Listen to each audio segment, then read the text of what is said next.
Los impuestos se rigen a través de leyes. A través del derecho conocimos la pirámide de jerarquía de las normas. CN. Tratados internacionales. Leyes. Decretos reglamentarios. Resoluciones, circulares, etc. Cada una de ellas debe cumplir las normas de arriba. La CN es la máxima normativa del país. Toda ley necesita de un decreto reglamentario, porque si bien la ley emana del Congreso, nosotros necesitamos de otra ley que nos explique los aspectos prácticos a los que se refiere esa ley.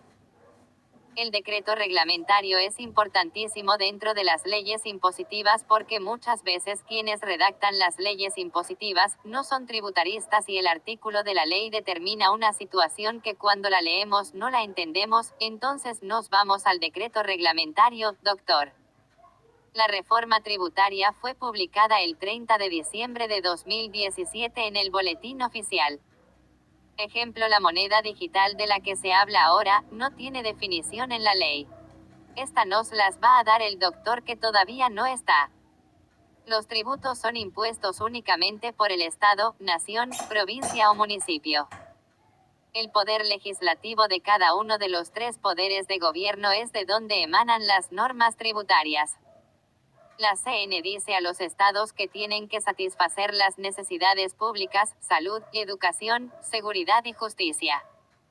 De todos los impuestos que recauda la nación, una parte se le da a cada provincia, coparticipación federal.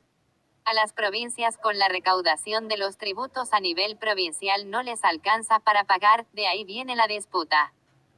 Clasificación de los tributos. Impuestos. Tasas. Contribuciones. Impuestos: el dinero lo recauda el Estado para pagar los diferentes gastos.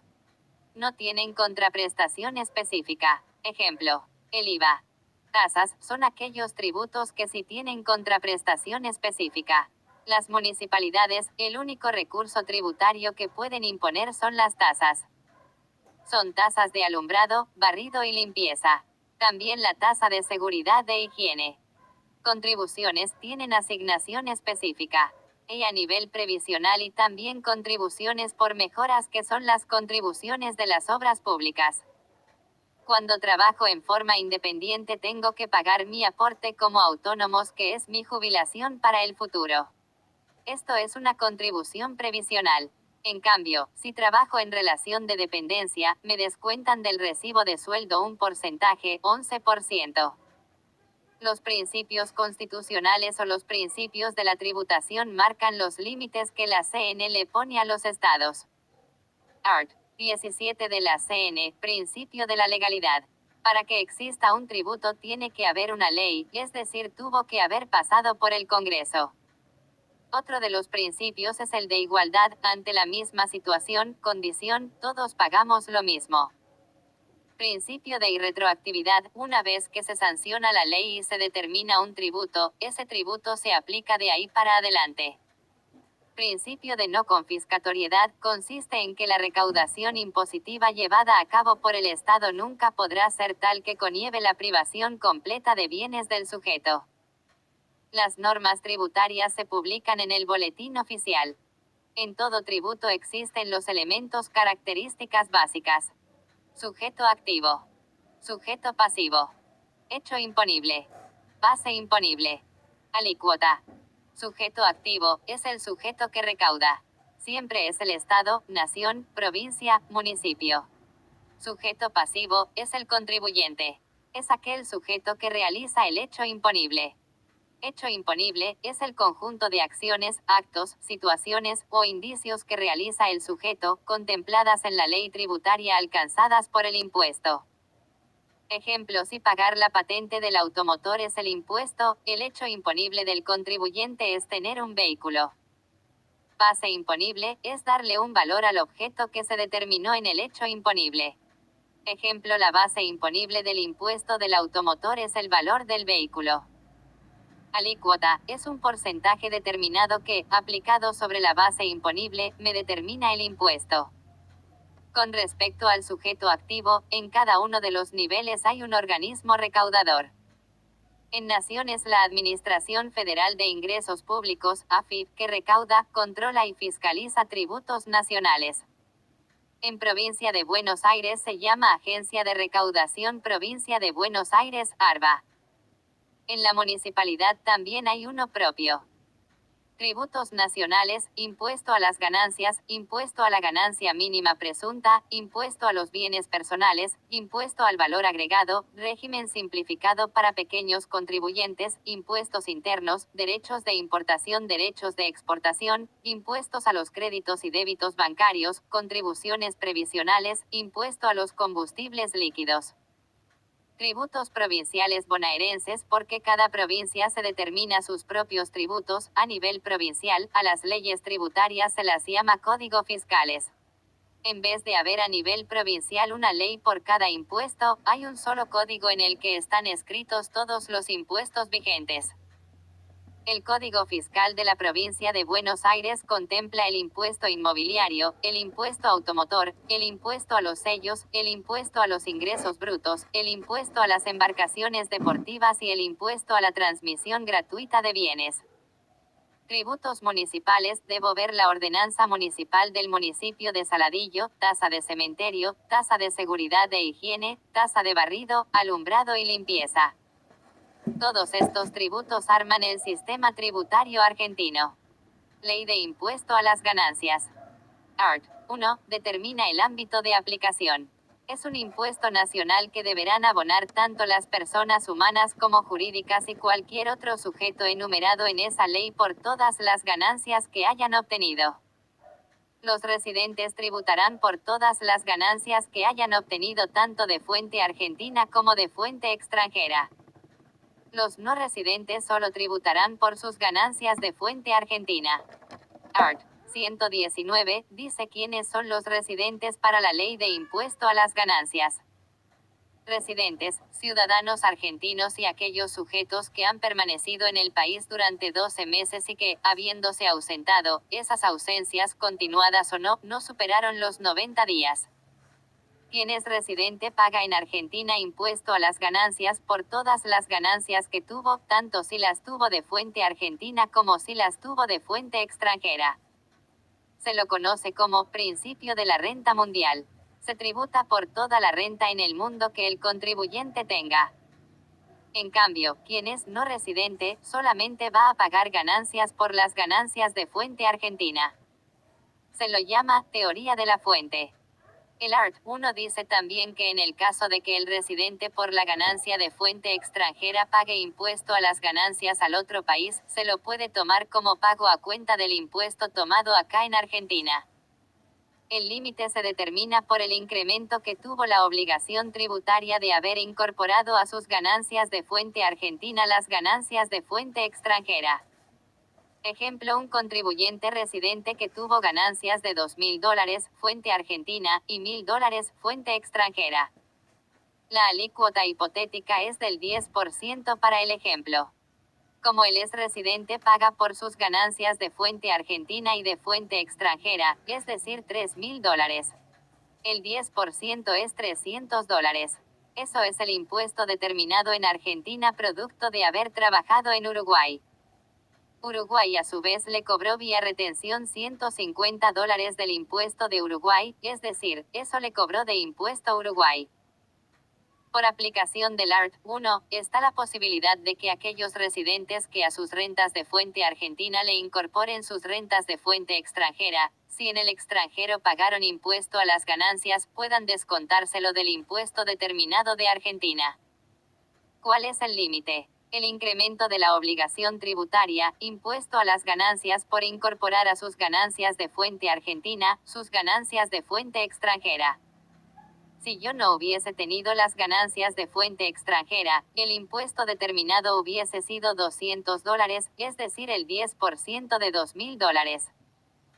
Como yo les incorporé las ganancias de fuente extranjera, mi impuesto determinado va a ser de $300, es decir, 10% de $2.000 más 10% de $1.000. ¿Cuánto se me incrementó el impuesto a las ganancias por haber incorporado a mis ganancias de fuente argentina mis ganancias de fuente extranjera? $100. O sea, el incremento de la obligación tributaria es de $100. Si la retención del impuesto a las ganancias en Uruguay fue de $150, ¿cuánto me voy a poder deducir de $300? Solo $100. $300. $100. $200. Pago en Argentina solo $200. Si por ejemplo en el exterior me retuvieron $50, ¿cuánto me voy a poder deducir de ese impuesto análogo pagado en el exterior? $50. $300. $50. $250. Pago en Argentina $250. Es decir, primero calculo el impuesto considerando la fuente argentina y la fuente extranjera y lo comparo con el impuesto considerando solo la fuente argentina. Eso me da una diferencia. Esa diferencia va a ser la que yo compare con la retención del exterior, eligiendo siempre la menor. Eso será el valor que yo le pueda deducir, restar. Si yo soy residente, me voy a inscribir en AFIP, voy a sacar la CUIT y me voy a inscribir en el impuesto a las ganancias. Hago mi DDJJ, declaración jurada. En cambio, el no residente no vive en el país y si obtiene ganancias en Argentina, tiene que pagar impuesto a las ganancias en Argentina. ¿Qué hago en este caso? La ley del impuesto a las ganancias en el Art. 1 cuando habla de los no residentes dice que tributarán por sus ganancias de fuente argentina de acuerdo a lo que establezca el título quinto de la ley de ganancias. Este título quinto arranca en el artículo 91 y dice que los beneficiarios del exterior o los no residentes tributarán el impuesto a las ganancias a través de una retención que tendrá la característica de ser de pago único y definitivo. Esto quiere decir que el solo hecho de que te retengan, no hay que inscribirse ni hacer DDJJ. Eso lo hará quien retuvo. A ese beneficiario del exterior, se le debe asignar quién es el responsable acá en Argentina, que es quien le va a pagar. En vez de pagarle el total, le retiene una parte del impuesto a las ganancias. A la vez, los beneficiarios del exterior o no residentes, como ellos del dinero que reciben no hacen una liquidación, es decir, no se deducen los gastos necesarios para obtener, mantener o conservar su fuente como si lo hacemos nosotros cuando liquidamos nuestros impuestos. La ley en el artículo 93 considera de acuerdo a la actividad, que un determinado porcentaje del ingreso total que obtiene el sujeto del exterior, es ganancia de fuente argentina, calculado bajo base presunta. Ejemplo, de los honorarios de fuente argentina que cobra un no residente, se presume que el 90% es ganancia. Para los alquileres de fuente argentina, se presume que el 60% de los alquileres para ese no residente es ganancia de fuente argentina. La ley presume que el otro 40% son gastos. A ese porcentaje que la ley considera que es ganancia, se aplica la alícuota del 35%, y esa es la retención que en concepto de impuesto la ganancia le debe hacer la persona de Argentina que le está pagando a ese no residente. Ejemplo, si el no residente realiza un asesoramiento en la Argentina y cobra $1000, o sea hay una ganancia de fuente argentina en cabeza de un no residente, como la presunción de ganancias para los honorarios es de 90%, se considera que $900 es ganancia de fuente argentina. A esos $900 los multiplico por la alícuota del 35% y el resultado $305 es la retención del impuesto a las ganancias. La persona a ese no residente le pagará $1000, $305 igual a $695 y le dará un comprobante de retención de ganancias, SICORE. Respecto a los $305 verá si en su país se los puede tomar a cuenta. Debe consultar la normativa de su país para evaluar el tratamiento. Artículo 2. Objeto. La nueva ley se divide en 5 incisos y explica el objeto del impuesto a las ganancias. Hay 4 categorías. Primera categoría, artículo 41, rentas del suelo, ejemplo alquileres de muebles junto con los inmuebles, mejoras introducidas por el inmueble y no obligadas a indemnizar el inquilino, etc. Segunda categoría, artículo 45, rentas de capitales, por lo general son los activos financieros. Tercera categoría, artículo 49, rentas empresarias, rentas de SA, SRL, sociedades simples, etc. Cuarta categoría, artículo 79, rentas del trabajo personal, jubilaciones, pensiones, sueldos en relación de dependencia, honorarios profesionales, actividades de comisionistas y consignatarios, etc. El artículo 2 me dice en su encabezamiento que, en la medida en que no estén encuadradas en alguna de las categorías enumeradas en esta ley, serán ganancias. Es decir, si está determinado en esos 4 artículos categorías, ya es ganancia. Pero si no está encuadrada ahí, voy a tener que analizar lo que me dice el artículo 2. Este artículo 2, considerando el encabezamiento, me dice que serán ganancias. Inciso 1. Los rendimientos, rentas o enriquecimientos que sean susceptibles de una periodicidad que implique la permanencia de la fuente que los produce y su habilitación. Por periodicidad refiere a la habitualidad que haga que la fuente generadora de ganancias sea permanente. Como contador, mi fuente productora de ganancias es ejercer la profesión. Aunque no cobre todos los meses, yo tengo periodicidad de ejercer esa profesión. Aunque lo haga una vez al año, yo mantengo esa fuente en el tiempo, potencialidad. El título profesional me da la habilitación. El Tribunal Fiscal de la Nación dicta sentencia y da lugar a los fallos, jurisprudencia, consecuencia de que AFIP determina un ajuste y el contribuyente rechaza ese ajuste dado que la interpretación de la ley a veces no es clara. Si aún no están conformes con las sentencias, pueden apelar a las cámaras en lo contencioso y administrativo. Las sentencias de las distintas instancias judiciales es lo que se conoce como jurisprudencia. Con respecto a la periodicidad, permanencia y habilitación, también hubo fallos que determinaron ciertos lineamientos para evaluar esto. Uno es el fallo Huarte, Atilio, 1961. El contribuyente era empleado del casino y cobraba propinas. No consideró las propinas en la DDJJ porque consideró que no era periódico. AFIP se lo reclamó y la justicia le dio la razón al fisco. Las propinas son ganancias alcanzadas, aunque no las obtenga todos los días. Las propinas recibidas dentro del trabajo son ganancias alcanzadas. Otro fallo es Claudio López 2001, el jugador fue vendido al exterior y recibe un porcentaje por esa venta y no declara en su DDJJ la transferencia, diciendo que quizás lo recibiría por única vez. La justicia le dio la razón al fisco y le dijo que esa transferencia fue consecuencia de ejercer su deporte y debía declararlo y pagar impuesto.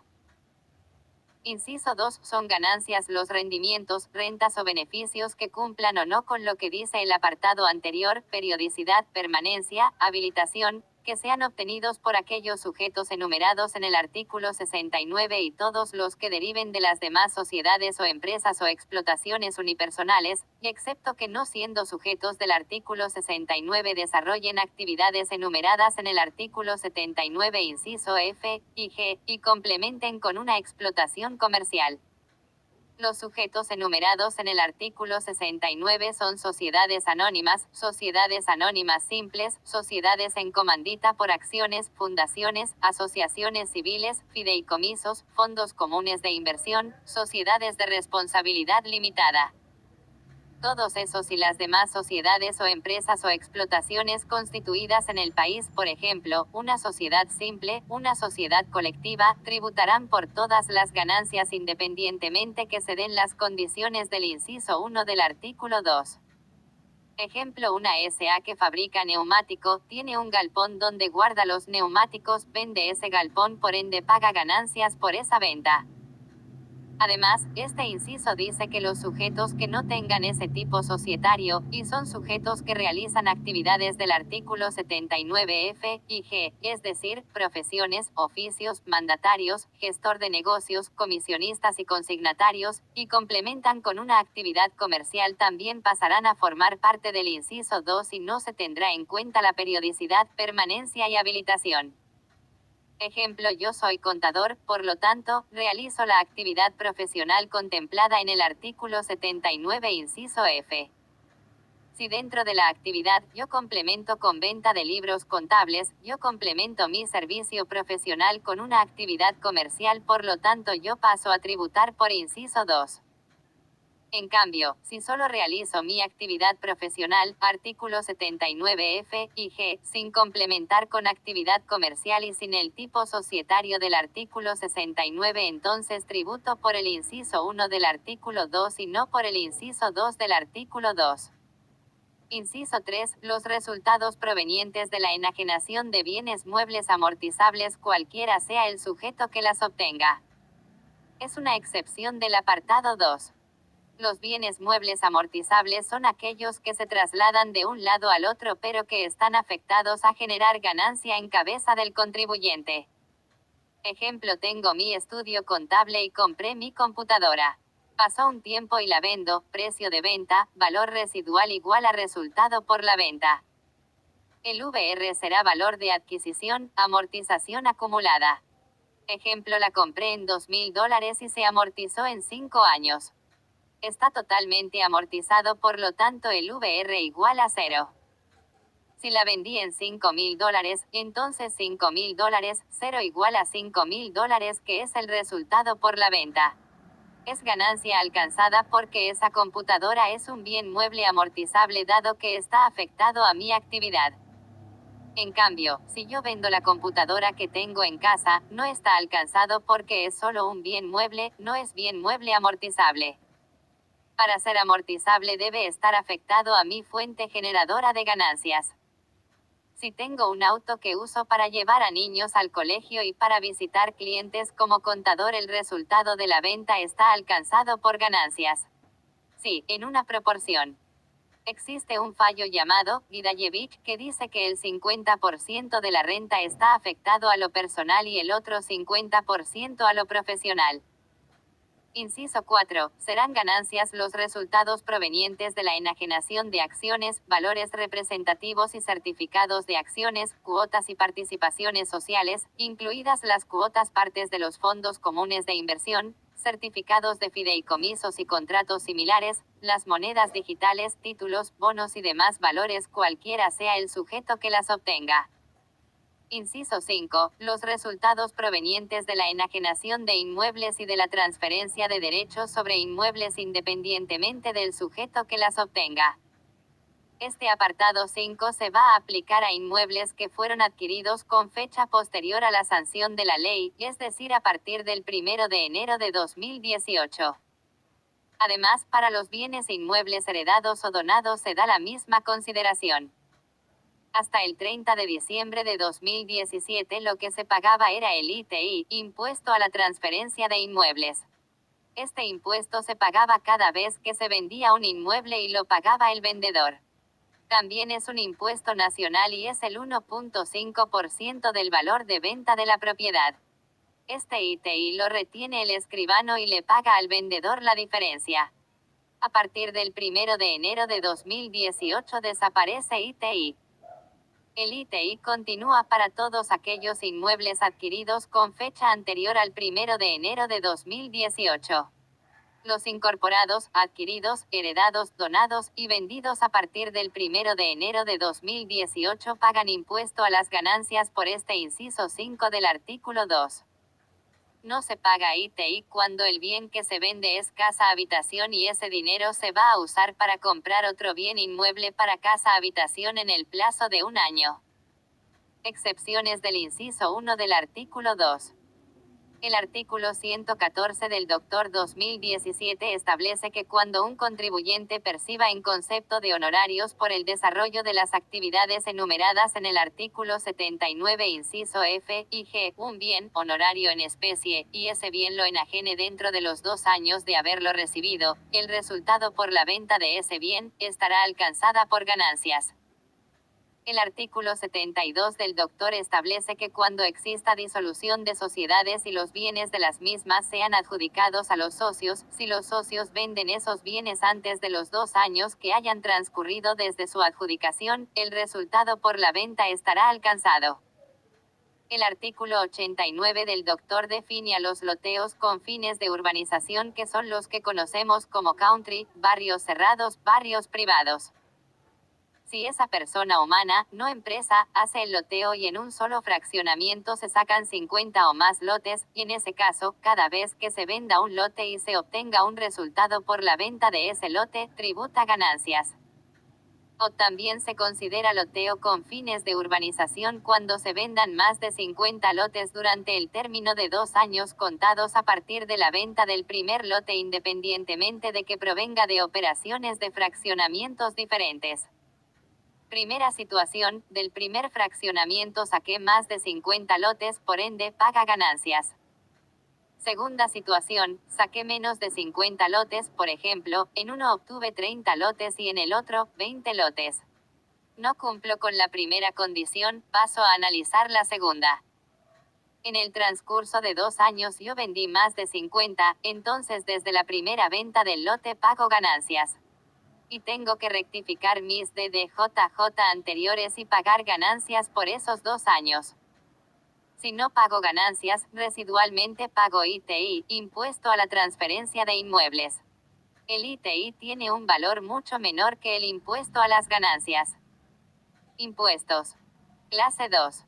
15 de marzo de 2018. Trabajo práctico número 1, objeto. Caso 1. Persona humana que alquila un inmueble y recibe un alquiler. Ese alquiler está alcanzado, primera categoría. ¿Cómo analizo? Si es persona humana tengo en cuenta el inciso 1 del artículo 2 y debo ver si cumple con el requisito de periodicidad, permanencia y habilitación. Después evalúo si se trata de una renta que está en el inciso 3, inciso 4 o inciso 5 del artículo 2, es decir, el resultado por la enajenación de bienes muebles amortizables, el resultado por la enajenación de títulos, cuotas partes, bonos, monedas digitales, etc., o el resultado por la venta de un bien inmueble a partir del 2018. En estos 3 incisos la ley dice que están alcanzado en el impuesto a las ganancias independientemente del sujeto que los realice. Además, para analizar si está alcanzado para persona humana me tengo que fijar si está comprendido en alguna de las categorías, dado que si está enunciado dentro de la categoría está grabado.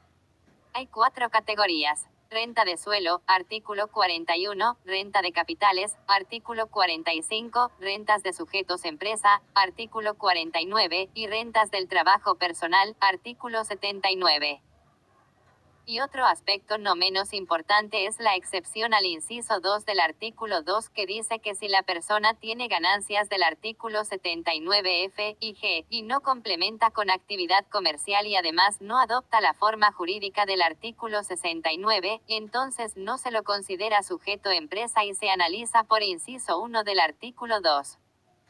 Por ejemplo, un veterinario realiza su profesión y además comercializa medicamentos y productos para las mascotas. No cumple con las condiciones, por lo tanto tributa por inciso 2 del artículo 2. Recapitulando. ¿Ese contribuyente es residente o no? Si es residente tributa por sus ganancias de fuente argentina y por sus ganancias de fuente extranjera, principio de la renta mundial. Si es no residente, tributa solo por sus ganancias de fuente argentina, teoría de la fuente. La renta que estoy analizando está mencionada en el apartado 3, 4 y 5 del artículo 2. Si está enumerada está alcanzado, dado que es independiente del sujeto que las obtenga. Está mencionada esa renta en las categorías. Hace una actividad del artículo 79F y G que complementa con actividad comercial.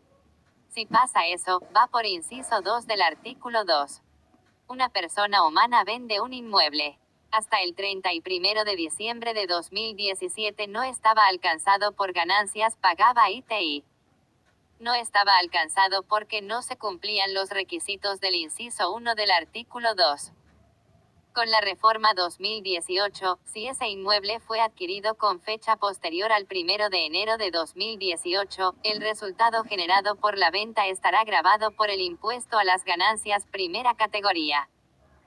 Si estoy en marzo de 2019 y la persona vende un bien inmueble, lo primero que tengo que preguntarle a quien vende es cuándo lo compró, porque por más que ya esté la reforma, el resultado de la venta del bien inmueble que está grabado es el de los adquiridos después del 1 de enero de 2018. Si lo adquirió o lo incorporó al patrimonio, herencia, legado, antes del 1 de enero de 2018 paga ITI, por más que lo venda con fecha posterior al 1 de enero de 2018. Sueldos por trabajo personal cuarta categoría. Está alcanzado. Se dan los requisitos del inciso 1 del artículo 2. Premio vinculado a su profesión, cuarta categoría. Alcanzado. Por más que lo reciba.